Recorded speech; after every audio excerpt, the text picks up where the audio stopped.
بسم اللہ الرحمن الرحیم۔ السلام علیکم ورحمۃ اللہ وبرکاتہ۔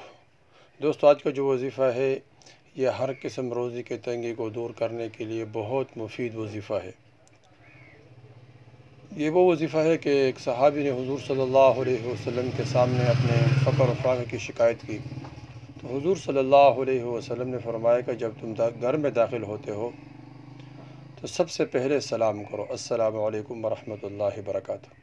ایک حدیث میں آتا ہے کہ گھر میں داخل ہوتے ہی ہر آدمی کو سلام کرنا چاہیے۔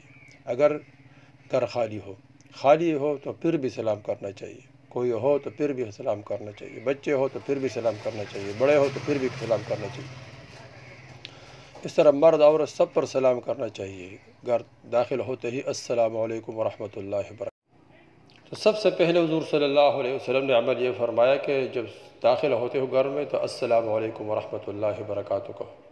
اور دوسرے عمل صلی اللہ علیہ وسلم نے فرمایا کہ مجھ پر درود شریف پڑھو۔ کوئی بھی درود شریف پڑھ سکتے ہیں بندے، صلی اللہ علیہ سیدنا محمد صلی اللہ علیہ وسلم، درود ابراہیمی پڑھے، کوئی بھی درود شریف پڑھے۔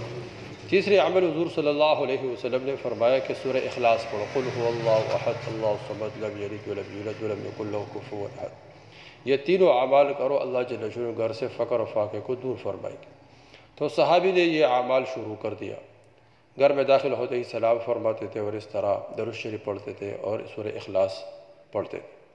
تو چند دن بعد آیا، حضور صلی اللہ علیہ وسلم سے عرض کی، یا رسول اللہ صلی اللہ علیہ وسلم، اللہ نے مجھے اس اعمال کی برکت سے اتنا مال عطا فرمایا کہ میرے مال اور میرے رزق سے ہمارے جو ہمسائے ہیں وہ بھی فائدے اٹھاتے ہیں، اللہ نے بہت مال دیا۔ تو اس طرح ہم ان تینوں اعمالوں کو پابندی کے ساتھ کریں، گھر میں داخل ہوتے ہی سلام کرے، درود شریف پڑھے، سورہ اخلاص پڑھے، پھر اس کے بعد بات چیت کرے، اس کے بعد باقی کام کرے، تو انشاءاللہ اس گھر سے اللہ جل شانہ فقر و فاقے کو دور فرمائیں گے اور اللہ جل شانہ رزق کی خوب فراوانی عطا فرمائیں گے، اور اللہ وہاں سے رزق دے گا جہاں انسان کے وہ ہمر و گمان بھی نہ ہو۔